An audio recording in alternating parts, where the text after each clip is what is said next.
Today I'll be reading Papa and the Pioneer Quilt by Jean Van Leeuwen and pictures by Rebecca Bond.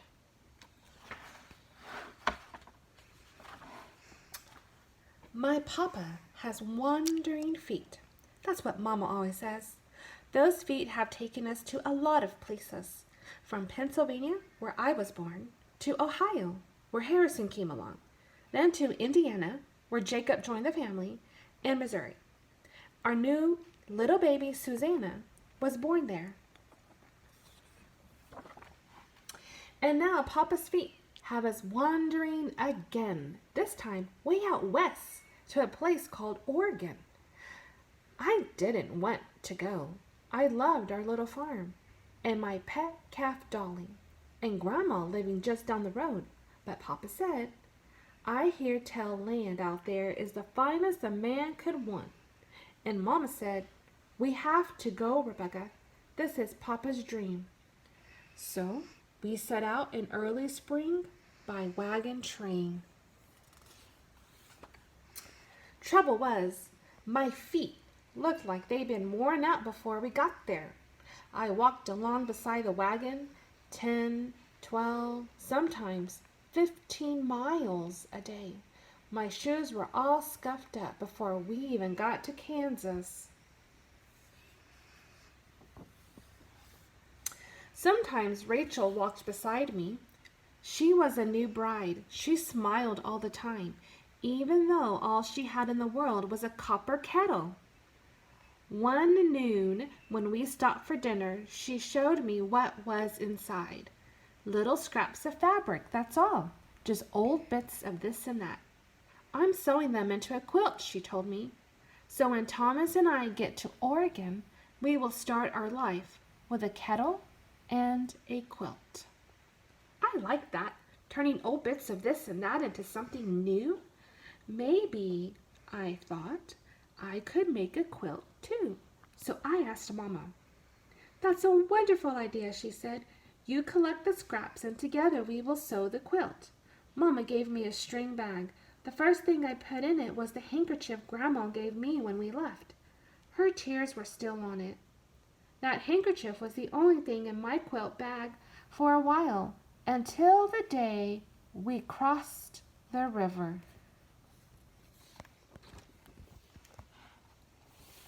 Oh, that river water was flowing fast. Papa tried to hold on to the oxen, but he was pushed under. Next thing we knew, the river carried him away. Papa! Cried Jacob. 3 men pulled him out and laid him on shore. He lay so still, my heart pounded.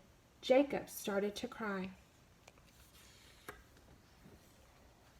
Then Papa opened his eyes and he was all right, but not his shirt, ripped from top to bottom. Even Mama couldn't sew it up again. So, into my quilt bag it went. Rachel told me stories about her scraps. This one is from my daddy's old coat, and this one is the bonnet I wore to church, and that is a piece of my Mama's apron, and the breeches my brother Isaac wore when the dog bit him. Her eyes filled with tears. I may not see any of them ever again. We decided to trade.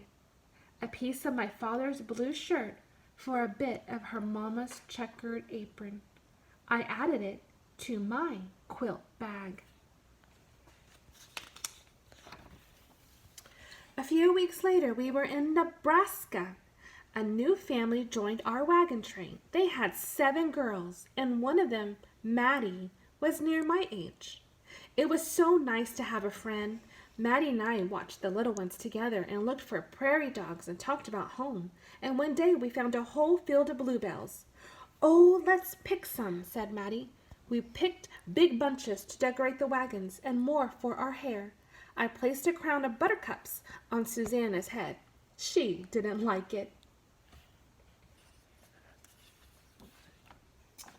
Maddie walked with me through all of Wyoming to where the trail split off for California.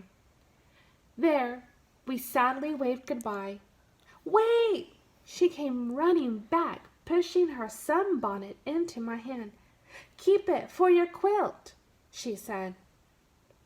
My pesky brother Harrison could never sit still. He'd fallen out of the wagon 3 times. The last time was the worst. The wagon behind us ran right over his foot. Papa said it wasn't broken, and Mama hugged him close. Then she saw his breeches all in tatters. "You scamp," she scolded. "How are we going to keep you in clothes till we get to Oregon?" So I got something else for my quilt bag. At last we reached the mountains. Everyone had to get out of their wagons and walk to lighten the load for the oxen. But the trail was so steep, and the poor oxen were so tired. Papa coaxed them. He pushed and pulled, but it was no use. "We need to lighten their load still more," he said. We left a trunk of Mama's good china beside the trail. Mama cried. But we made it over the mountains. On the way down, we came upon a broken wagon, its contents all strewn about. "Their oxen must have given out," Papa said sadly. "They'll have to go the rest of the way on foot." That family could have been us, I thought. I looked at a pretty tablecloth. "It's all right," said Mama. "No one will be coming back for it." My quilt bag was starting to fill up.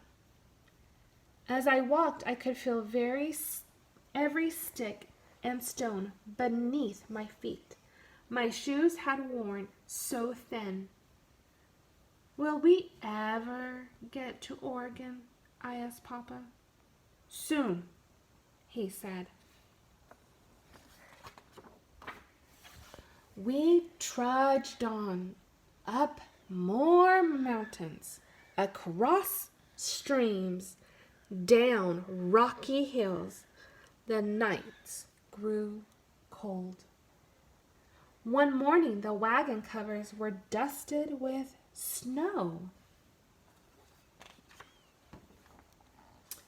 2 days later, just about noon, I saw something through the trees. Spread out below us in the sunshine was a wide, green, beautiful valley. "Is that Oregon?" I asked. "Yes," said Papa. Mama hugged me. I saw Rachel smiling wider than ever. The men threw their hats in the air, and we all shouted for joy. So after 6 months of traveling, we were in Oregon. One last thing went into my quilt bag. The dress I wore every day for our journey. It was worn and torn and mended, but some good scraps were left. We had a cabin now with 40 acres of land, the finest farmland he'd ever seen, Papa said. We worked hard all day, but at night Mama and I sewed on my quilt. Mama said it would tell the story of our long journey. The pattern is called Wandering Foot, she said. I wasn't sure I'd like that. I don't want Papa's feet to wander any more, I said. Maybe they won't, she said, smiling. We are almost to the ocean. We've about run out of country. Now my quilt is finished, and so far Papa's feet have stayed put. I'm hoping really hard we will too. And look, this is the finished product of her quilt that she made through her journey going to a new place in Oregon. The end.